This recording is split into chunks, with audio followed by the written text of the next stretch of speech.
What's up, fight fans? I'm out to do another rant, and this one is on a topic that is thrown out there a lot, man, but we haven't really discussed it at length.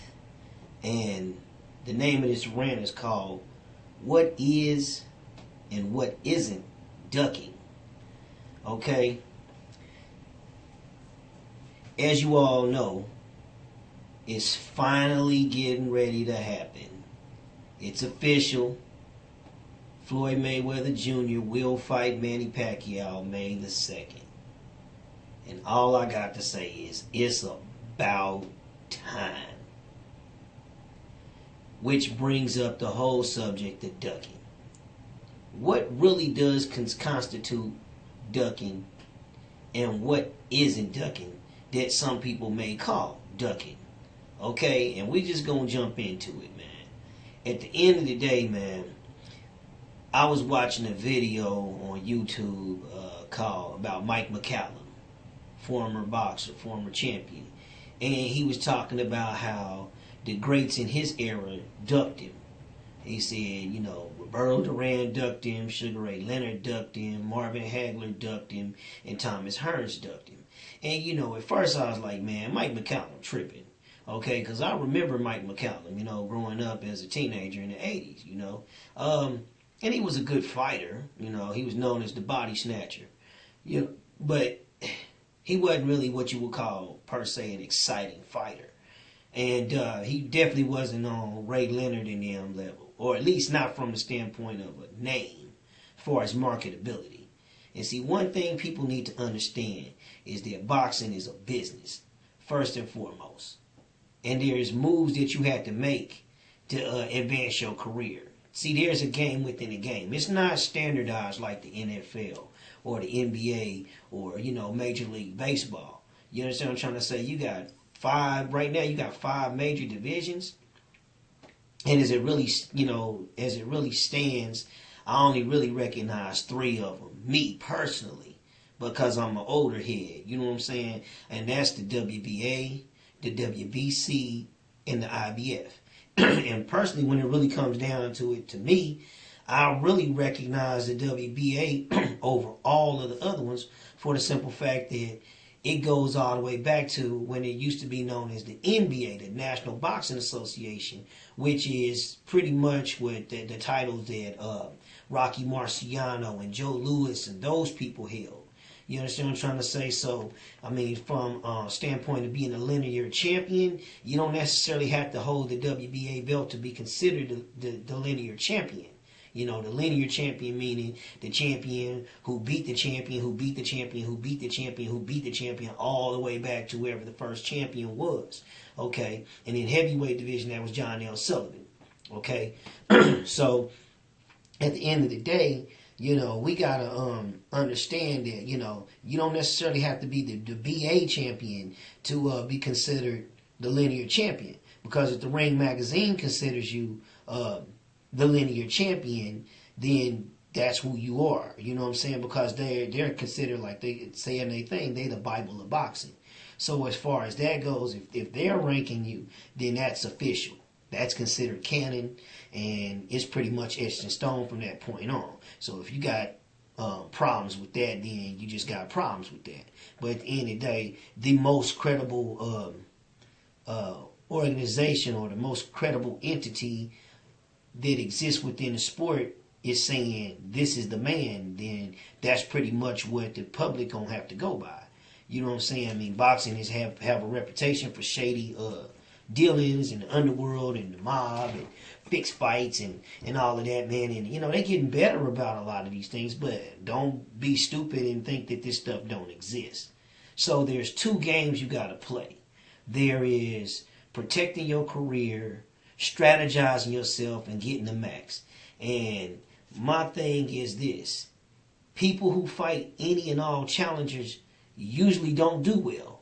And a good example, I was reading this book about Mike Tyson and Buster Douglas fight. It's called The Last Great Fight. And they did some background on Buster Douglas. Buster Douglas' dad was a professional boxer.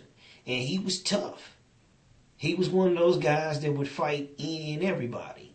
He was the type of guy the promoter or whatever his trainer or manager would call him and say, "Hey man, we need you to go to Pennsylvania in 2 days and fight a 10-round fight against a contender." You understand what I'm trying to say? And he would go. He would take the bus or whatever, or catch a train, take a bus somewhere to a train, you know what I'm saying, and go to the city, go fight, win the fight, and get back on the bus and go home, and then still go back and work a full shift at the factory. You understand what I'm trying to say? He was from that type of generation. He was a man's type man, you know. But at the end of the day, you know, he was a fighter that a lot of people ducked because he wasn't good for business. At the end of the day, he wasn't really known on a lot of levels. But within the people that knew the sport, they knew this guy was tough, and wasn't nobody gonna risk losing a fight against a virtual unknown club type fighter, mid-range type fighter. You know, but he had a skill set that was way beyond that. Could he have been a contender? Could he have actually even been a champion? Possibly so. But in the era that he came in, man, you know, he pretty much just had a reputation for being a tough guy and going out here and fighting. Okay, so sometimes you get bad decisions. Some fights you actually win, but it's the hometown crowd. They give you a hometown decision. I mean, it ain't no different in the NFL. Certain times, man, you get bad calls called against you late in the game that favor the home team. You understand what I'm saying? Because this team is hot right now, and this team ain't really marketable. You understand what I'm trying to say? So I'm not saying that there is no... they don't reward you for skill, and that, you know, anytime you get rewarded, this is because of who you know and not what you bring to the table. I'm not saying that, but what I'm saying is there are times when that happens, even in reputable sports like the NFL. So what you think is going to happen in a sport like boxing, where it's known for shadiness, it's known for corruption, you know, of course you're going to get those type of things happen all the time. You understand what I'm trying to say? I mean, they trying to put together fights for millions of dollars. So at the end of the day, they can't risk this guy here losing to some guy that pretty much only the people that's really hardcore boxing enthusiasts even know. Or I would even say trainers, only trainers know. And certain trainers, you don't want no part to do. He'll get you. You know what I'm trying to say, man? If he comes in shape, there's no way you're gonna really beat him, man. He knows how to fight your kind of fight. You know what I'm saying? And plus, there's a saying that styles make fights. And just some guys, man, are unknowns. They're tough, and they have a particular style that is capable of beating certain type of fighters that are very marketable. So their people ain't going to let you fight them. And all the younger guys under you that's trying to come up is going to try and avoid you. So in essence, what they'll make you is something like and I'm talking about like, not Buster Douglas there no more. I'm getting back with Mike McCallum. Okay, Mike McCallum during most of the 80s was considered like a bouncer or a gatekeeper or a doorman to the club. And the club, all the champions and stuff is residing there. All the future Hall of Famers is residing inside the club. And he's the guy that decides who can come in and who can't. So in a sense, he's part of it, but not really, because he really want to be on the inside, living it up, getting the free drinks and getting shout outs and all that stuff, and you know, getting the recognition that his peers are getting. But from a standpoint of skill set and all this dude was in the 76 Olympics and for Jamaica, you know, because he's a native Jamaican. You know, he been fighting since the 70s. He beat Sugar Ray Leonard's big brother, you know. So things like that. So from a standpoint of boxing knowledge, skills, and just general ring savvy, he had it. He was on the same level as Marvin Hagler. He was on the same level as Roberto Duran. He was on the same level as Thomas Hearns and the same level as Sugar Ray Leonard. He just didn't have the name and the reputation that they had. Oh, they knew who he was. Their trainers knew who he was. And they had common opponents and stuff. And they knew this dude was the type of guy that could give them a tough fight.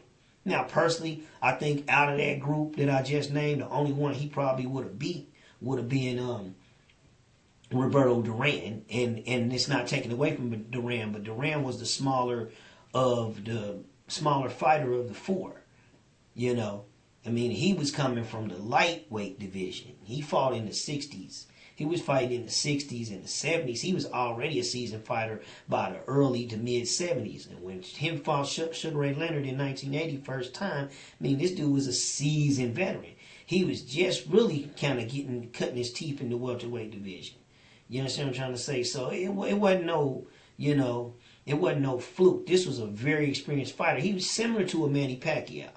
That's why this fight between Mayweather and Pacquiao is going to really be a good one, because of the two particular fighters' styles. Manny Pacquiao has the style and the skill set to be able to deal with Floyd Mayweather. And he's a smaller fighter coming up from in weight.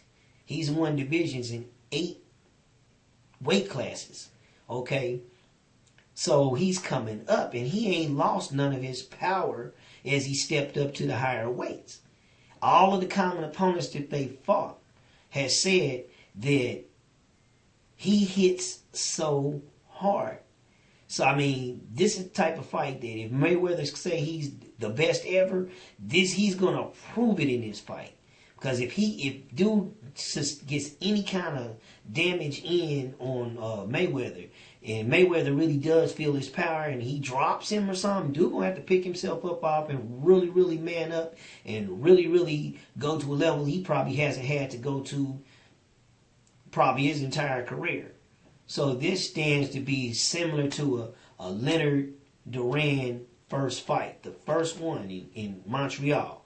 So, Leonard chose to go toe-to-toe.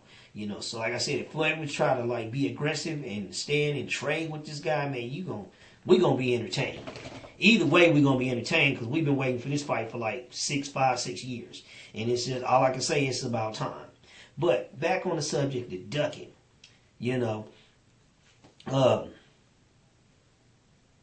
a dangerous fighter usually is dangerous to his own career.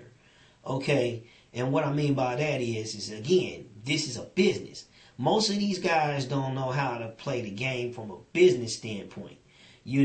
Once you get about 25 fights, once you get 20 to 25 fights and your name is out there and you're a ranked contender, you pop up at higher 7th spot or higher, then you're pretty much the guy that people are going to start throwing your name around,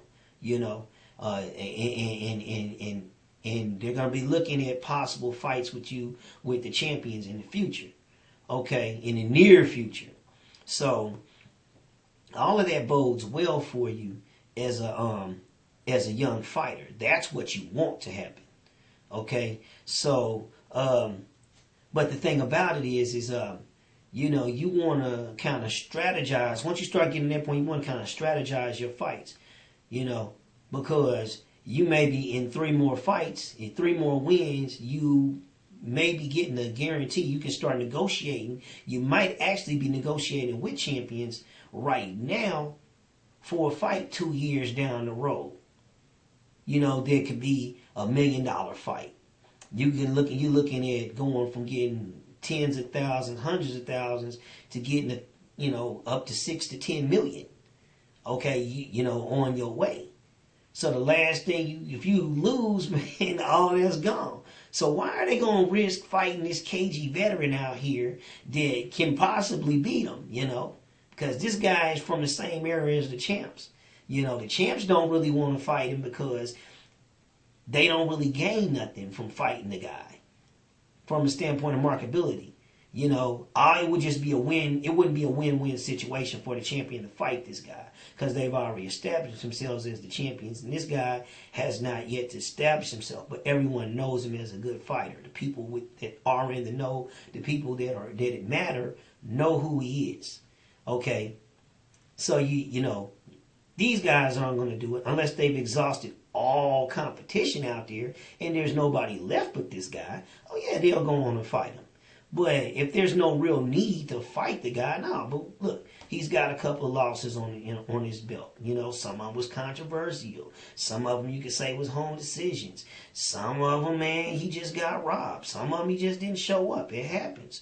You know, split decisions, draws, things like this happen. Okay, but everybody knows this guy is good and brings it every time. You know what I'm trying to say? So they gonna